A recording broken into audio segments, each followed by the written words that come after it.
Hello students, you all are welcomed in Zahra's classes. Myself Dr. Zahra and today I am here with the poem Amanda.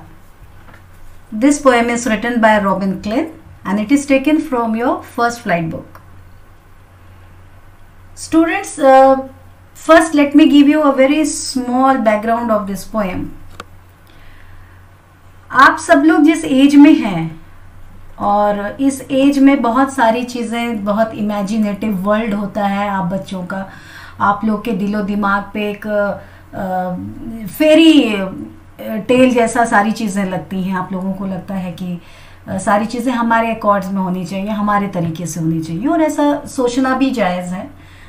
लेकिन कई बार क्या होता है कि बच्चों के पेरेंट्स जो चाहते हैं कि हमारे बच्चे जो हैं वो गुड बिहेवियर का एक एग्जाम्पल हों, वेल मैनर्ड हो, ओबीडियंट हो, और इस पूरे चीज़ को मेंटेन करने के लिए पेरेंट्स बार बार बच्चों को इंस्ट्रक्ट करते हैं, बार बार उनको कोई ना कोई सलाह देते हैं, कोई ना कोई तरीके से उनको एक तरह से प्रेशराइज करते हैं।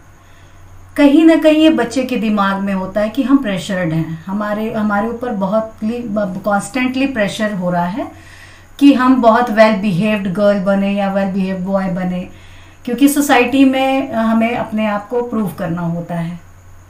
लेकिन यहाँ पर पोएट ने ये ध्यान सबका केंद्रित किया है इस तरफ कि हमें बच्चों के पॉइंट ऑफ व्यू से भी सोचना चाहिए कि आखिर वो बच्चा उस एज में क्या सोचता है। इस कांस्टेंट प्रेशर या कांस्टेंट इंस्ट्रक्शन से बच्चा बर्डनड होता है और उसे ऐसा लगता है कि उसकी आज़ादी कहीं छुप गई है, कहीं खो गई है और वो फ्री नहीं महसूस करता। तो ये सारी चीज़ें जो हैं पोएट ने बहुत ब्यूटीफुली इस पोएम में डाला है अमंडा के माध्यम से, जो एक गर्ल की स्टोरी है जिसकी मदर उसको कॉन्स्टेंटली इंस्ट्रक्ट कर रही होती है कि वो वेल मैनर्ड लड़की बने, अपने जो लेजीनेस की चीज़ें हैं या जो अपने तरीके हैं उसको वो चेंज करे। और मैं जानती हूँ आप सबके घरों में भी ऐसा होता है और मदर्स इतनी केयरिंग होती हैं, एक्स्ट्रा केयरिंग होती हैं और बहुत ज़्यादा वो इंस्ट्रक्टिव भी होती हैं और ये चीज़ें कई बार बच्चों को अच्छी भी नहीं लगती हैं, but still they have to follow the instructions, follow the guidelines of the parents, ताकि वो वेल मैनर्ड और वेल ओबीडियंट बन सके। चलते हैं और पहले हम पोएट को पढ़ते हैं, पोएट के बारे में जानते हैं। So about the poet, Robin Klein is an Australian author of books for children and was born in 1936 in New South Wales. ये पोएट जो है, जो ऑथर हैं, इन्होंने बहुत सारी किताबें लिखी हैं, बच्चों के ही ऊपर लिखी हैं, बच्चों के बारे में लिखी हैं और ये ऑस्ट्रेलियन ऑथर हैं और बहुत सारा इन्होंने काम किया है बच्चों की बुक्स पे। She was born in 1936 in South Wales और इन्होंने एज अ राइटर अपने आप को इस्टेब्लिश किया at the age of 16 because her work got published at the age of 16। She established as a writer having her first story published at age 16। इनकी पहली story जो थी वो इनकी एज 16 साल की थी, वहाँ उस समय पब्लिश हुई और इनके वर्क ने इनको बहुत सारा ऑनर एंड अवार्ड भी दिलाया, जिसमें से कुछ यहाँ पे मैंशनड है। Some mentioned here like CBCA children's book of the year award, younger readers for thing 1983, human rights literature award 1989 और इनकी कुछ फेमस राइटिंग्स भी यहाँ पर मेंशन्ड है like half way across the Galaxy, boss of the pool, turn left. So these are some of the informations about the poet Robin Klein, and she is widely considered one of Australia's most prolific and beloved authors. बहुत beloved है, बहुत popular है, बहुत इनके प्रति लोगों की बहुत ज़्यादा प्यार है। सो यहाँ पर ऑथर ने बहुत अच्छी तरीके से एक बच्ची की व्यथा को एक बच्ची के पॉइंट ऑफ व्यू से यहाँ पे इस पोएम के फॉर्म में बताया है। Let's move. Don't bite your nails, Amanda. Don't hunch your shoulders, Amanda. Stop that slouching and sit up straight, Amanda. There is a languid emerald sea where the sole inhabitant is me, a mermaid drifting blissfully. यहाँ पर इस stanza में बच्ची जो है, Amanda नाम है उस बच्ची का, उसकी मदर उसको कॉन्स्टेंटली इंस्ट्रक्शंस दे रही हैं, क्योंकि बच्चों में आदत होती है, कुछ भी हुआ है स्पेशली गर्ल्स की, वो टेंशन में होते हैं या कुछ सोच रहे होते हैं, तो एक हैबिट होती है निबलिंग द नेल्स, अपने नाखून चबाना। तो यहाँ पर ये इसमें भी ये हैबिट है और इसकी मदर कॉन्स्टेंटली इसको इंस्ट्रक्ट कर रही होती है कि अपने नेल्स को बाइट मत करो और अपने शोल्डर्स को आंच मत करो, यानी उसको मोड़ के मत बैठो, अपने शोल्डर्स को झुका के मत बैठो और स्ट्रेट बैठो। ये सारी चीज़ें जो हैं वो उसकी मदर उसको इंस्ट्रक्ट कर रही है कि ये सारी चीज़ें तुम मत करो। क्यों? क्योंकि यहाँ पर लेज़ी वे में तुम बैठोगी, जो स्लाउचिंग है, स्लाउचिंग का मतलब लेज़ी होता है, तो तुम इस तरह से लेज़ी बन के कैसे, अनमने से जब बैठते हैं तो आप लेज़ी होते हो, तो थोड़ा सा आप अपने बॉडी को झुका के थोड़ा सा बैठते हैं, तो उस तरह से उस पोस्चर में वो बच्ची बैठी है और उसकी मदर उसको कॉन्स्टेंटली कह रही है कि अपने को बेंड मत करो, अपने शोल्डर्स को बेंड मत करो, अपने आप को लेज़ी मोड में मत रखो, स्ट्रेट बैठो, सिट स्ट्रेट। लेकिन जब भी कोई इंस्ट्रक्शन वो बच्ची पाती है, अमेंडा जब भी कोई इंस्ट्रक्शन पाती है, तो वो एक इमेजिनरी वर्ल्ड में चली जाती है, वो अपने आप को जो है इमेजिन करने लगती है, अपनी लाइफ में जो है वो कहाँ होना चाहिए, किस तरह से उसे आज़ाद रहना चाहिए। तो यहाँ पर जब इस तरह से उसको इंस्ट्रक्ट कर रही है उसकी मदर, तो अमेंडा जो है यहाँ पे अपने आप को एक मरमेड यानी कि एक जलपरी के फॉर्म में इमेजिन करती है।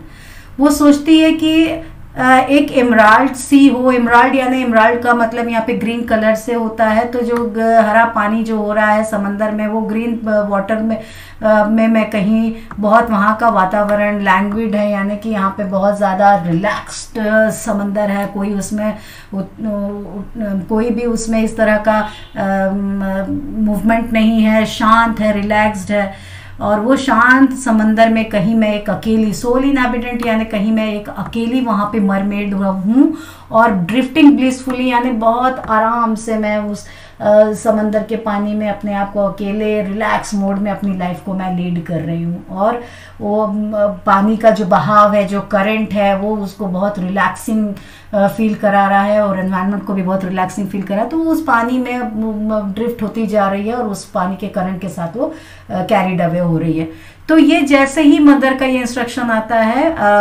अमेंडा एक इमेजिनेटिव वर्ल्ड में चली जाती है और अपने आप को एक जलपरी के फॉर्म में इमेजिन करती है। तो यहाँ पर ये बता रहा है कि किस तरह से बच्ची जो है वो स्ट्रेस्ड है और वो अपने आप को एक रिलैक्सिंग एनवायरनमेंट में खुद को पहुँचाना चाहती है, खुद को रिलैक्सिंग एनवायरनमेंट में रखना चाहती है। I hope so students this stanza is clear. Now let us see the literary devices used in this stanza. Rhyme scheme is A, B, A, C, C, C. So here see rhyming scheme यानी rhyming क्या है, जो line का last word है उसका जो चीज़ है दूसरे लाइन के वर्ड से क्या वो रैम कर रहा है, क्या उसके साथ वो मैच कर रहा है। So yes here see Amanda, Amanda ये एक जैसा साउंड कर रहा है इसलिए इसको हम ए देंगे।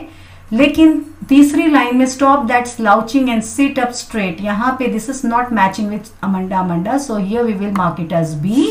And similarly fourth line is Amanda, so again it is matching with a first line, second line and fourth line words are matching, so the scheme is A, B, A। अब यहाँ पे बाकी के लाइन्स में देखिए C, me and blissfully, तो यहाँ पे ई साउंड, ई का साउंड ज्यादा आ रहा है, मैच हो रहा है, राइम हो रहा है, तो इसको हम सी सी सी देंगे। So this is C, again this is C and ये it is C. So rhyme scheme is A B A C C C. Then next figure of speech is anaphora, जहाँ पे anaphora वो होता है जहाँ की एक वर्ड जो है रिपीट होता है बिल्कुल स्टार्ट ऑफ सेंटेंस में, 2 लाइन या 3 लाइन में वही वर्ड रिपीट हो रहा है। तो यहाँ पे डोंट वर्ड रिपीट हो रहा है बार बार, 2 बार लाइन में रिपीट हुआ, इसलिए ये हो गया एनाफोरा। एजोनेंस, एजोनेंस वो फिगर ऑफ स्पीच है जहाँ वॉवेल साउंड बहुत ज्यादा रिपीट हो रहा है, कॉन्स्टेंटली रिपीट होता है, यहाँ वॉवेल ओ साउंड रिपीट हो रहा है। तो यहाँ पे इसको आप देखिए डोंट, आंच, योर, शोल्डर्स, तो ओ यहाँ पे ज्यादा रिपीट हो रहा है, तो इसीलिए इसको एजोनेंस आप कहते हैं। देन रिपीटेशन, वर्ड अमंडा बार बार रिपीट हो रहा है, that's why it is repetition. Imagery is that figure of speech जहाँ पे पोएट या राइटर जो है एक ऐसी वर्ड को यूज करता है जो कि आपके दिमाग में आपके सेंसेस के साथ कहीं कनेक्ट होता है, या तो उसका विजन बनने लगता है, या उसका स्मेल आप महसूस करने लगते हैं, या आप उसको सुनने लगते हो।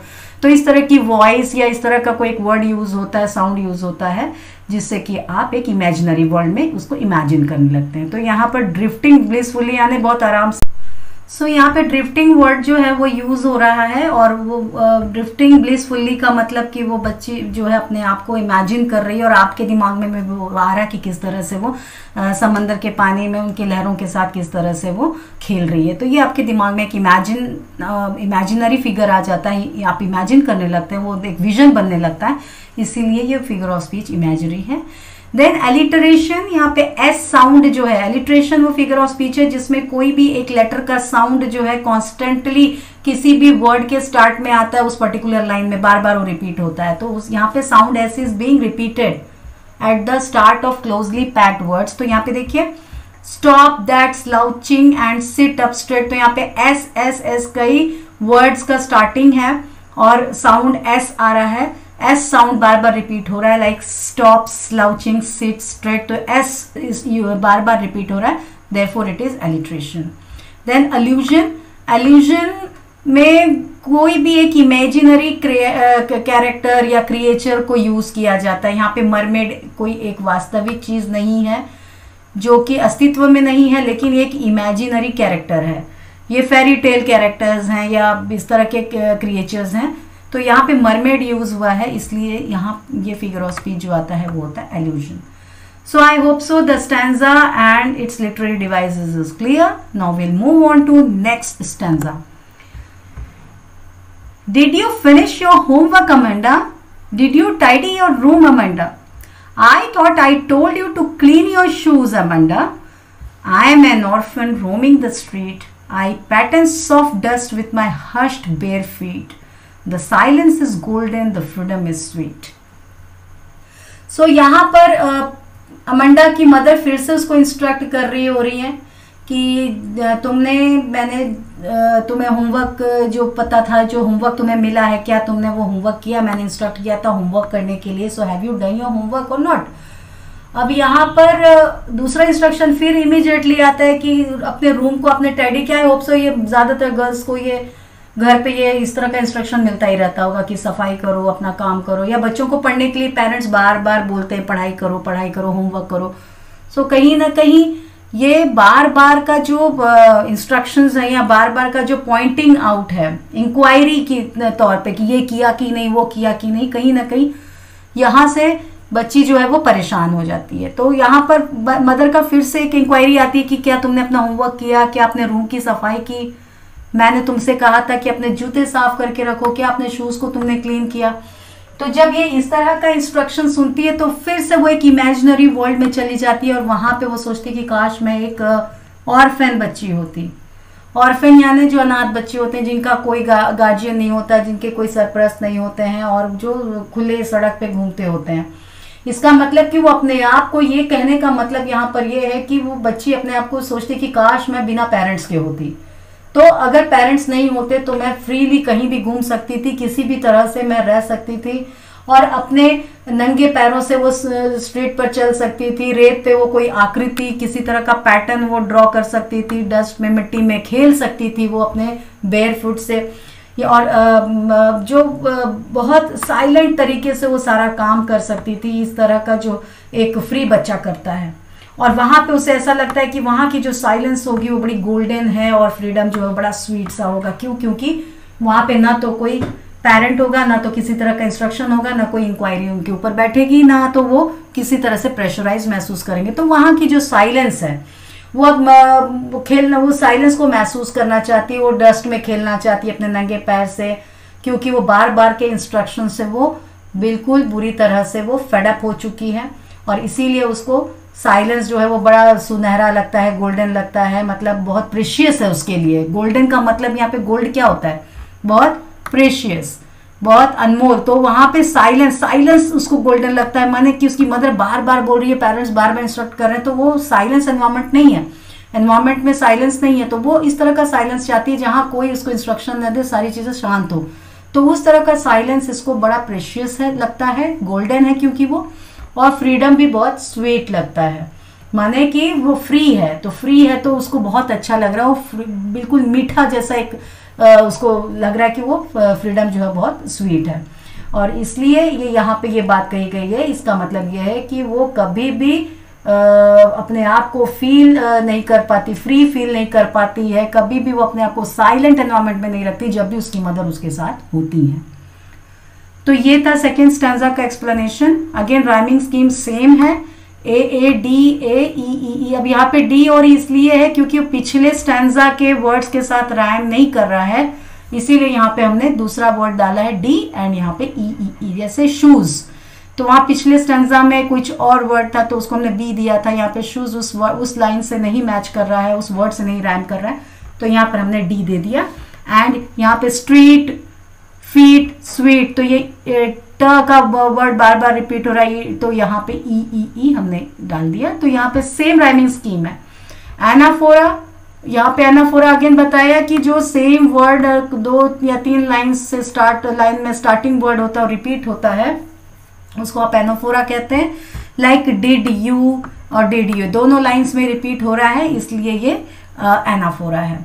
अगेन एजोनेंस, एजोनेंस क्या है, जहां पे वॉवेल साउंड यूज होता है कॉन्स्टेंटली, बार बार यूज आ रहा है, उसका प्रोनाउंसिएशन, उसकी आवाज, उसकी वॉइस जो है वॉवेल साउंड आ रहा है, तो यहाँ पे ओ वॉवेल जो है बार बार रिपीट हो रहा है, इसीलिए इसको एजोनेंस यहाँ पे लिटरेरी डिवाइस है। जैसे thought, told you your shoes, I thought, तो यहाँ पे ओ, देन टोल्ड यू यहाँ पे, देन योर शूज, शूज, तो यहाँ पे ओ हर जगह रिपीट हो रहा है, इसलिए ये एजोनेंस हो गया। अगेन रिपीटेशन, ये आपको हर उसमें मिलेगा, Amanda Amanda Amanda, this word is repeated everywhere in each stanza, तो ये repetition figure of speech her stanza में आपको दिखेगा।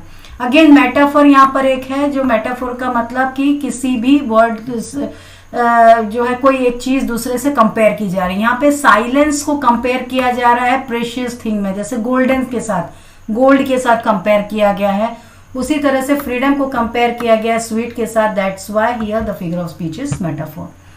So I hope so students this second stanza is clear. Now moving on to the third stanza. Don't eat that chocolate, Amanda. Remember your acne, Amanda. Will you please look at me when I am speaking to you, Amanda? I am Rapunzel. I have not a care. Life in a tower is tranquil and rare. I'll certainly never let down my bright hair. यहाँ पर mother फिर से एक instruction उसके ऊपर डालती है और कहती है कि चॉकलेट्स मत खाइए। क्यों चॉकलेट खा रहे हो? चॉकलेट मत खाओ, क्योंकि अमेंडा जो है उसको एक्ने का प्रॉब्लम है। एक्ने यानी पिंपल्स, जो छोटे दाने या छोटे मुहासे टाइप की चीजें जब चेहरे पे उभर आती हैं। मदर कंसर्न्ड है, लेकिन बच्ची को लगता है कि मदर जो है बार बार उसको किसी चीज के लिए मना कर रही है, डिसअलाउ कर रही है। तो यहाँ पे मदर का जो ये बार बार चॉकलेट न खाने के लिए जो मनाही हो रही है, उससे वो फेडअप हो गई है। मदर उसका केयर कर रही है, इसलिए मदर कह रही है कि ये चॉकलेट मत खाओ, आपके चेहरे पे एक्ने आ जाएगा, पिंपल्स आ जाएंगे। लेकिन यहाँ पे वो फेडअप है। दूसरी चीज मदर फिर से उससे कहती, क्योंकि जब मदर इस तरह की इंस्ट्रक्शंस दे रही होती है तो अमेंडा फेडअप हो चुकी है और मदर की बात पे ध्यान नहीं दे रही होती है, वो मदर की तरफ नहीं देख रही होती है। इस बात से मदर को परेशानी है, तो मदर फिर वहां पे उसको स्कोल्ड करती है, उसको डांटती है कि मेरी तरफ देखो जब मैं तुमसे बात कर रही होती हूँ। तो ये सारी चीजें जो है वो बहुत उसके लिए परेशानी वाली बात हो जाती है। तो अगेन वो अपने आप को एक इमेजिनरी वर्ल्ड में महसूस करती है। यहाँ पर वो अपने आप को रैपुंजल एक फेरी टेल कैरेक्टर है, एक कैरेक्टर है रैपुंजल, जिसमें वो बहुत ब्यूटीफुल लड़की होती है। उसको एक बड़े से टावर में, बड़ी सी बिल्डिंग में एक विच जो है वो कैप्चर कर लेती है। लेकिन यहाँ पे वो अपनी मदर के इंस्ट्रक्शन से इतनी परेशान हो चुकी है कि वो सोचती है कि काश मैं रैपुंजल होती तो मैं किसी की भी बात पर ध्यान नहीं देती और मैं उस टावर में बड़ी पीसफुली रहती, जो कि बहुत ही अलूफ जगह है वो टावर और वहां पे कोई आता जाता नहीं है। तो मैं बहुत पीसफुली उस टावर में रहती और वो टावर बहुत शांति है, वहां पे बहुत क्वाइट है और बहुत रेयर है वहां पे इस तरह का टावर कहीं मिलना। और अगर मैं रैपुंजल होती तो मैं काश मैं रैपुंजल होती तो मैं उस टावर में रहती और ना मैं कभी अपने लंबे बाल नीचे करती जिससे कोई उस जगह पर आ जाए। तो यहाँ पर वो अपने आप को कंफर्म करती है कि वो कभी भी अपने बालों को नहीं नीचे छोड़ेगी। जैसे कि रेपेंजल के बाल बहुत बड़े होते हैं तो अपने बालों को कभी नीचे नहीं छोड़ेगी जिससे कि कोई आ जाए और उसकी आज़ादी में भंग कर दे। तो वो किसी को भी अपने फ्रीडम में अलाउ करना नहीं चाह रही थी और इसीलिए यहाँ पे उसने अपने आप को रेपेंजल में इमेजिन किया। Now coming on to the literary device, यहाँ पर rhyming scheme same, A F A G G G. तो एफ यहाँ पे इसलिए है क्योंकि वो पिछले बाकी दो स्टैंजा से ये लाइन का कोई राइमिंग नहीं है, तो ये दूसरे यहाँ पे अल्फाबेट यूज हुआ है, लेटर यूज हुआ है।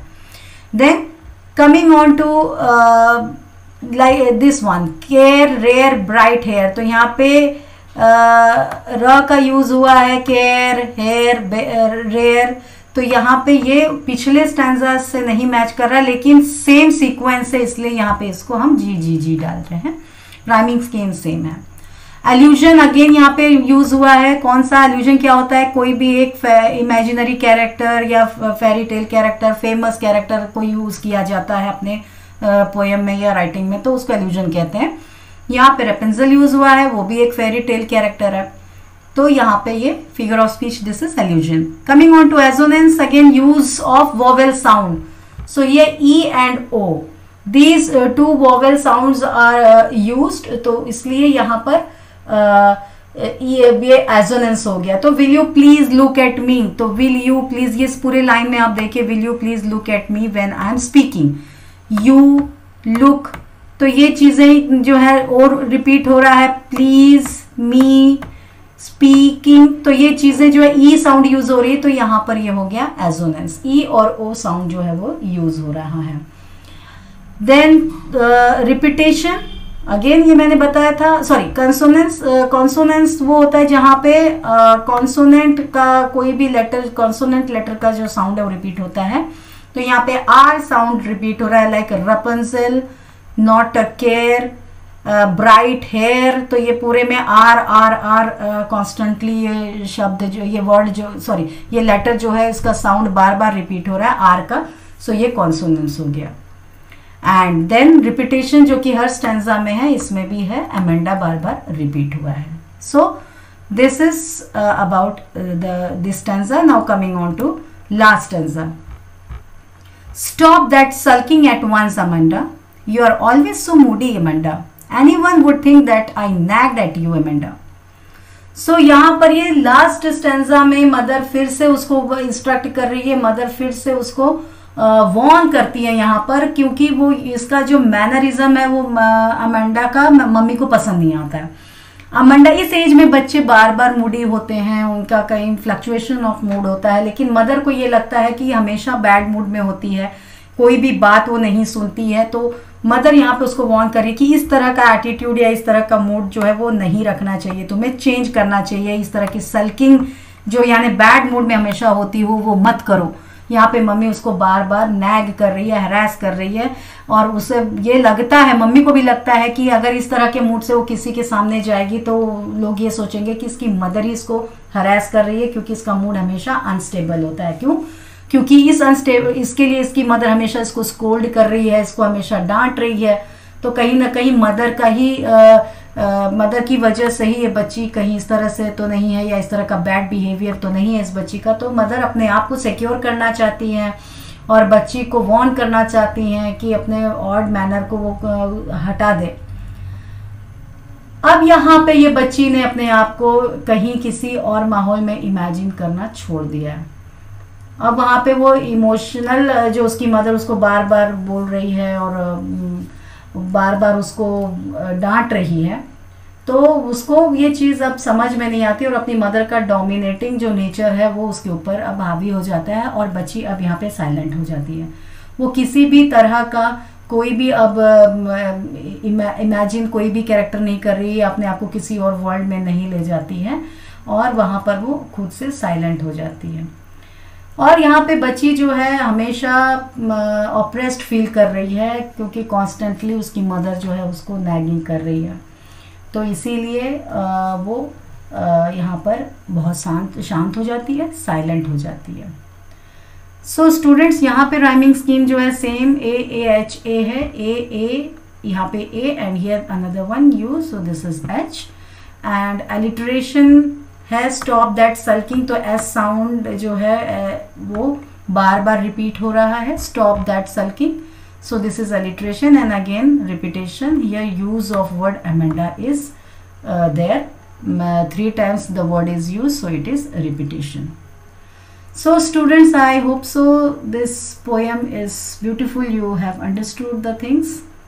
So if you have done it, if you have understood it, then like it, share it and subscribe it, and also like my another channel, subscribe my another channel which is for Hindi classes.